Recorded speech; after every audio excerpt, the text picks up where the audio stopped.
धन्यवाद सभापति जी, बहुत बहुत धन्यवाद कि आपने मुझे केंद्रीय बजट के संदर्भ में बोलने की अनुमति दी। मैं सोचती हूँ कि ग्रामीण क्षेत्र के एकदम अंतिम छोर से उठकर आया हुआ इंसान इस बजट की समीक्षा ज़्यादा अच्छी करेगा। अब से पहले 3 घंटे पहले जिस तरह का माहौल बना तो उससे थोड़ा दुख तो हुआ, लेकिन लगा कि परछाइयाँ कद से और बातें औकात से ज़्यादा जब होने लगे तो समझो सूरज डूबने वाला है।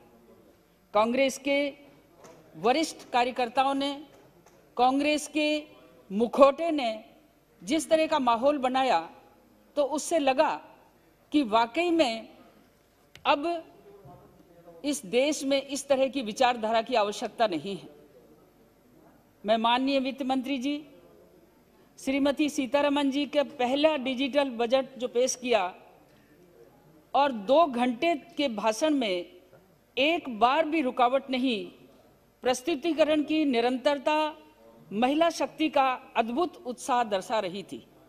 हम सबको प्रेरणा मिली कि उन्होंने जिस भावना से और जिस तैयारी के साथ इस बजट को पेश किया, निस्संदेह उनका प्रस्तुतिकरण और उस बजट में निहित भारत की तकदीर और गरीबों के कल्याण की जो भावना थी वो निस्संदेह तारीफ योग्य थी। मैं उसके समर्थन में आज खड़ी हुई हूँ।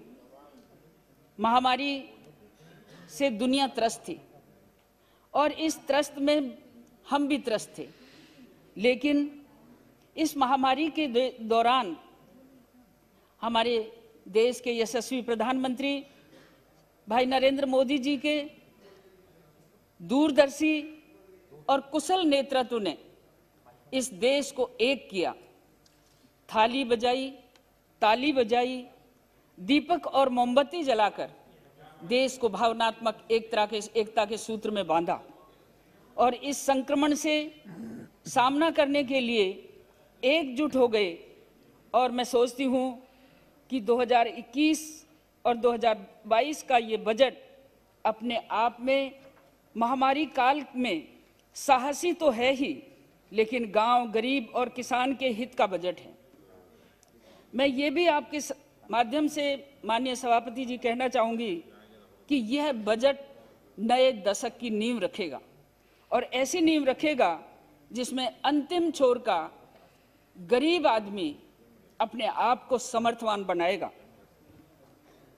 यह बजट आत्मनिर्भरता के साथ देश के हर नागरिक को प्रगति की ओर ले जाने वाला है, भारत की अर्थव्यवस्था को मजबूत करेगा और साथ ही साथ हर हाथ को काम,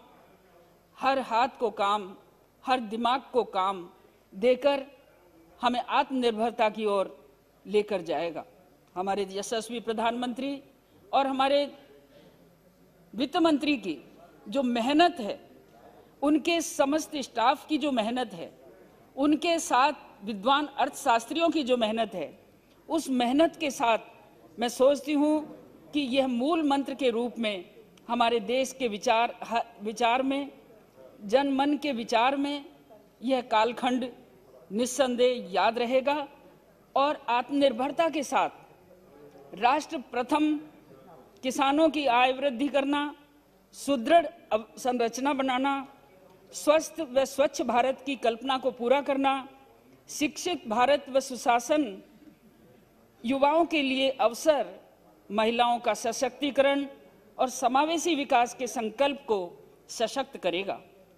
कोरोना महामारी ने देश के स्वास्थ्य विभाग को चुस्त कर दिया है, क्योंकि 130 करोड़ की आबादी के देश में स्वास्थ्य सेवाओं की बहुत कमी थी और इन कमी को कोरोना महामारी के प्रारंभ में हमने महसूस भी किया, लेकिन इस आपदा को भी अवसर में बदलने का काम हमारी वित्त मंत्री ने किया और ये सोचकर कि जान है तो जहान है, इस भावना को मद्देनजर रखते हुए इस संकल्प के साथ काम शुरू हुआ और इस बजट में 2,23,846 करोड़ का आवंटन हुआ, अभी घंटी ना बजाना मैं ये सभापति जी 3 दिन से लगातार इंतजार में हूँ, इसलिए घंटी मत बजाना।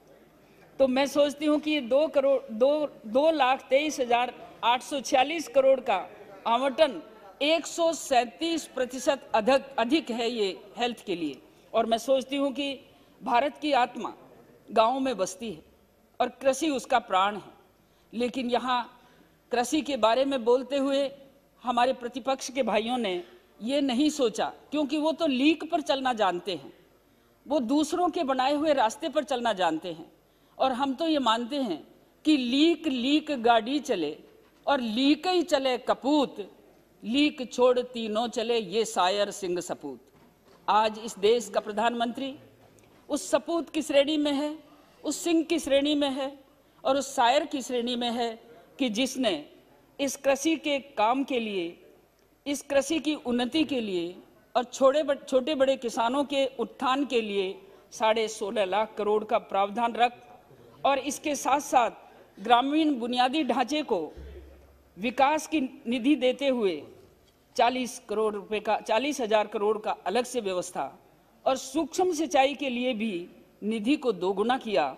ये सब इस बात का सबूत है कि किसान, वो किसान जो असली में किसान है, जो खेत में पसीना बहाता है, अपने हाड़ और चाम को गालता है और फिर कुछ कमाता है, ये उनके लिए है। मैं आपके माध्यम से मेरा आपसे निवेदन है कि संक्षिप्त में बात पूरी करें, क्योंकि बहुत सारे सदस्य बोलने वाले हैं और 12 तक हमें समाप्त करना है। अभी तो मैंने शुरू ही किया। तो 5 नहीं, आपका तो 7 मिनट हुआ मैडम। लघु उद्यमी बहनों के लिए 5 मिनट में समाप्त करना। लघु उद्यमी बहनों के लिए चलाई गई स्टैंड अप योजना, इसमें भी 15% की जो मार्जिन मनी का जो छूट दी है, वो भी बहुत बड़ी बात है। माननीय अध्यक्ष जी, 750 एकलव्य स्कूल खुलेंगे। मैं एसटी की सीट से आती हूँ, एसटी की महिला हूँ, मैं चाहती हूँ कि मेरे संसदीय क्षेत्र में भी एकलव्य स्कूल खुले। और साथ ही जिस क्षेत्र दौसा संसदीय क्षेत्र से आती हूँ, जहाँ से हमारे हजारों सैनिक जाते हैं, चाहे वो गुर्जर जाति के हैं, चाहे वो राजपूत जाति के हैं, चाहे वो धाकड़ जाति के हैं, चाहे वो मीणा जाति के हैं, हमारी सेना के अंदर हैं। ऐसी स्थिति में मेरे संसदीय क्षेत्र में एक सैनिक स्कूल भी होना जरूरी है। मैडम अपनी बात रख के समाप्त कीजिए। अभी माननीय किसान कल्याण निधि, उज्ज्वला योजना, जनधन खातों में पैसा जाना, प्रधानमंत्री आवास के लिए पक्का घर देना, किसान व व्यापारी को पेंशन देना, दीनदयाल ज्योति योजना, ऐसी अनेक योजनाओं में धन की वृद्धि हुई है। परिवहन चाहे सड़कों का हो चाहे रेल का, इस क्षेत्र में अधिक से अधिक राशि का आवंटन कर इंफ्रास्ट्रक्चर को मजबूत किया है और यह आर्थिक उन्नति को ऊंचा उठाने में बहुत धन्यवाद आपका। अभी धन्यवाद नहीं, मैं आपसे चाहूंगी कि 2 मिनट मुझे और दीजिए। हमारी वित्त मंत्री ने जिस तरह की इसमें जिन परिस्थितियों में ये बजट पेश किया है, मैं आपके सहयोग से ये भी कहना चाहूंगी कि उनके सहयोगी राज्य मंत्री अनुराग जी को और हमारे बुद्धिजीवी अर्थशास्त्रियों को इसका पूरा श्रेय जाना चाहिए। उनको भी साधुवाद दूंगी कि इस विपत्ति के समय में उन्होंने बहुत अच्छा बजट पेश किया है। मैं फिर एक बात आपको याद दिलाना चाहती हूं कि भारत की जैव विविधता का धनी देश है। महोदय, मैं एक बात जरूर कहना चाहूंगी कि जो अनछुए टच है, अनछुए पहलू है, मैं वो बोलना चाहती हूं। जितने आंकड़े बोले गए, जो बोला गया, मैं नहीं। भारत जैव विविधता का धनी देश है। इस जैव विविधता का उपयोग हमारी अर्थव्यवस्था के साथ तेजी से हो सकता है। और मैं ये भी आपको कहूंगी, थैंक यू वेरी मच। मेरे क्षेत्र में थैंक यू ईस्टर्न कैनाल योजना को जो अभी हनुमान भाई ने भी मानी है, मैं भी कहूंगी कि ईस्टर्न कैनाल योजना को स्वीकृत किया जाए ताकि दौसा जिले को पानी की Thomas ji. Respected Chairman, sir, thank you very much for giving me an opportunity to participate.